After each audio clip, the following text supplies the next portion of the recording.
رسول اللہ صلی اللہ علیہ وسلم آخری نبی ہیں. آپ صلی اللہ علیہ وسلم کے دنیا میں آ جانے کے بعد نبوت کا اب سلسلہ ہمیشہ ہمیشہ کے لیے بند ہے. اللہ رب العزت نے آپ صلی اللہ علیہ وسلم کی امت کو چنا اس کام کے لیے کہ اب ساری کی ساری انسانیت تک اللہ کا پیغام پہنچانا اب اس امت کی ذمہ داری ہے. 3 کام ہمارے ذمہ ہیں. نمبر 1، دین کو سیکھنا. اس کو پہلے سیکھنا، کیونکہ دین سیکھے بغیر زندگی میں نہیں آتا. اللہ نے دین کے سیکھنے کے لیے قربانی کو شرط رکھا ہے. سیکریفائز جس کو ہم کہتے ہیں نا، اور سیکریفائز دونوں طرح کی ہوتی ہے، جان کی بھی ہوتی ہے، مال کی بھی ہوتی ہے. جب میں جان کی سیکریفائز کہتا ہوں تو اس سے میری مراد ہے وقت دینا. ٹھیک ہے، تو ہماری زندگی کے گزرتے ہوئے لمحات میں جو ہمارا وقت ہے وہ دین سیکھنے کے لیے ضروری ہے، شرط ہے. اس کے بغیر دین زندگی میں نہیں آتا. مسلمان تو کہلائیں گے لیکن اللہ کے نبی اور اللہ کی منشا کیا ہے اس کا ہمیں پتہ نہیں ہوگا، تو زندگی پوری کی پوری اس کے بغیر گزر جائے گی. تو ایک ہے دین سیکھنا، دوسرا ہے پھر سیکھ کے اس کو پریکٹس کرنا. کیونکہ بہرحال پتہ تو ہے نماز کیسے پڑھی جاتی ہے، لیکن ایک بہت بڑا مجمع ہے جو ایمان کی کمزوری کی وجہ سے نماز پڑھ نہیں سکتا، پڑھنا چاہتا ہے پڑھ نہیں سکتا، نماز پڑھنی آتی ہے تو سیکھ تو لیا ہے، اب اس کو پریکٹس نہیں کر رہے. تو پھر اس کو پریکٹس کرنا ہے. پریکٹس کیسے کیا جاتا ہے؟ پریکٹس کیا جاتا ہے دینی ماحول میں جا کر.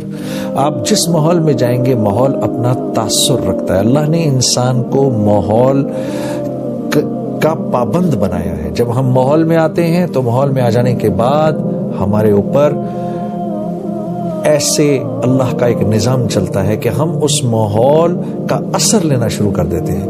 آپ مسجد جائیں، مسجد میں بیٹھ کر اللہ کی بات سننا آسان ہے، مسجد سے باہر آ جائیں وہی بات پھر سننا مشکل ہو جاتی ہے. تو مسجد انسانوں کے بننے کی جگہ ہے. یہ وہ جگہ ہے جہاں پر انسان بنتے ہیں.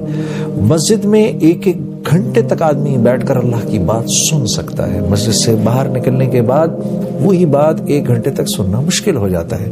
اسی لیے اللہ کے نبی صلی اللہ علیہ وسلم کا ارشاد ہے، آپ نے فرمایا جس کو مسجد جاتے ہوئے دیکھو اس کے ایمان والے ہونے کی ضمانت دو، چاہے وہ کسی بھی برائی میں مبتلا کیوں نہ ہو، بڑی سے بڑی برائی میں مبتلا کیوں نہ ہو. لیکن کیونکہ یہ مسجد جانے کا عادی ہو گیا ہے، ماحول کا عادی ہو گیا ہے، اب اس کے لیے دین سیکھنا بھی آسان ہوگا، اس کے لیے دین پر چلنا بھی آسان ہوگا.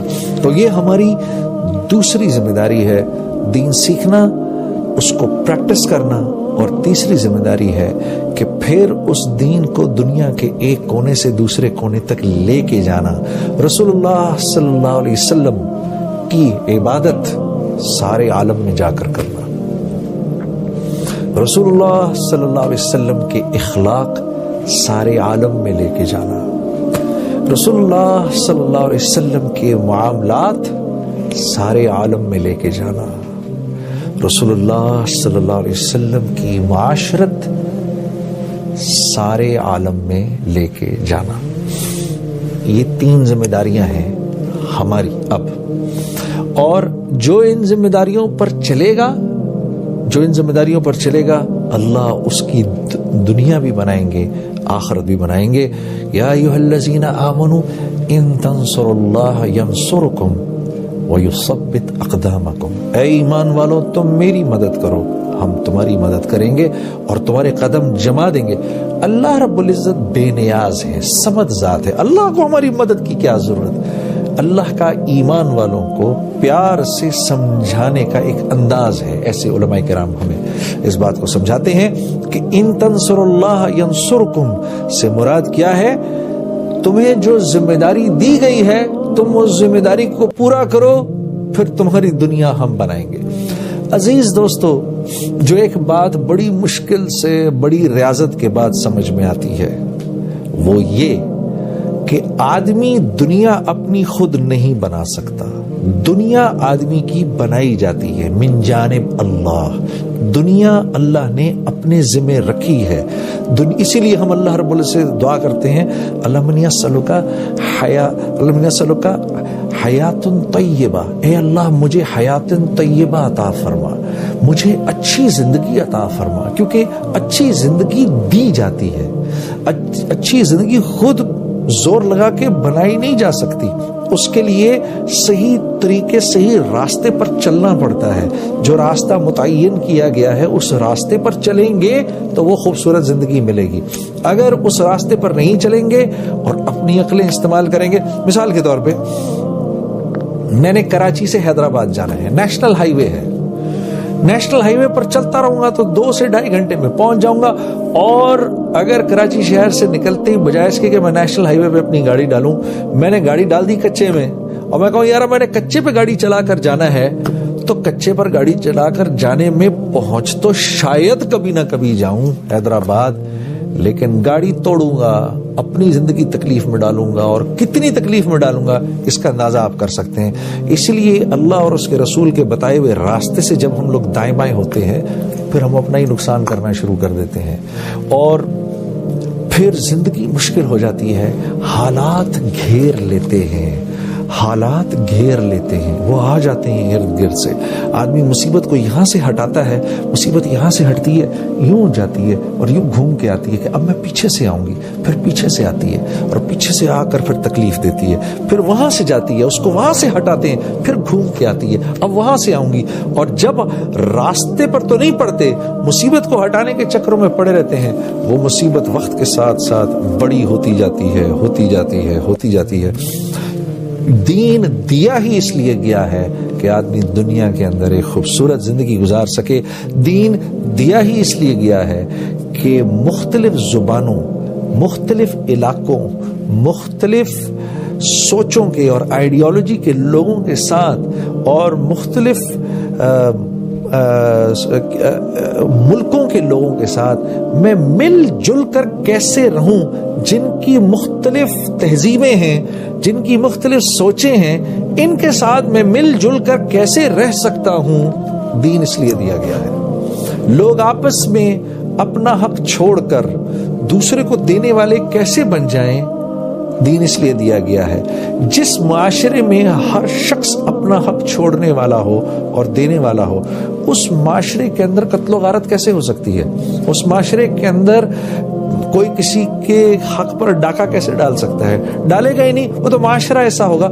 اس معاشرے میں تو میرے عزیز دوستوں کوئی بیمار بھی نہیں پڑے گا۔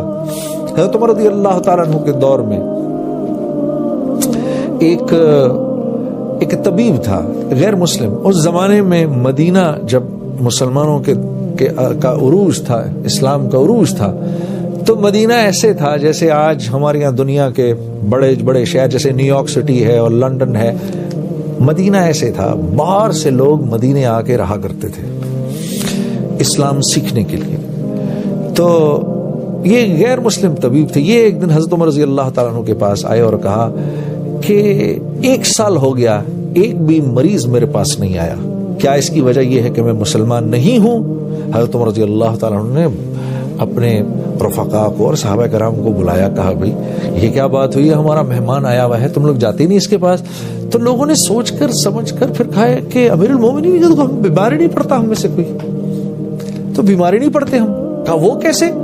کہا ہم لوگ کھاتے ہی تھوڑا کھاتے ہیں اور ایک وقت کھاتے ہیں۔ اس طبیب نے اپنا سامان پکڑا، حضرت عمر رضی اللہ تعالیٰ عنہ سے عرض کی امیر المومنین نہیں، آپ لوگ تو بیمار پڑ ہی نہیں سکتے، جو کھاتا ہے ایک وقت ہے وہ بیمار کیسے پڑ سکتا ہے؟ زیادہ تر جو آتا تھا وہ ہمسائے کو بھیج دیا کرتے تھے کہ بھائی حضرت عبداللہ بن عمر کے گھر کھانا پک رہا ہے، اور 1 دفعہ نہیں 2 دفعہ نہیں 3 دفعہ پوچھا بھائی کہ جو میرا جو یہودی ہمسایہ ہے اس کے لیے رکھ لیا ہے کھانا کہ نہیں رکھا ہے، اس کے لیے رکھ لیا ہے کہ نہیں رکھا ہے۔ تو وہاں جس معاشرے میں ہر شخص اپنا حق چھوڑنے والا ہوگا، اس معاشرے میں ویسے ہی جوڑ پیدا ہو جائے گا۔ یہ زندگی ہم نے پہلے سیکھنی ہے، پھر پریکٹس کرنی ہے، اور پھر سارے عالم میں لے کے جانی ہے۔ چاہے کوئی اور کرے نہ کرے، میں نے آپ نے اس کام کو کرنا ہے۔ مجھے ہے حکم اعظم لا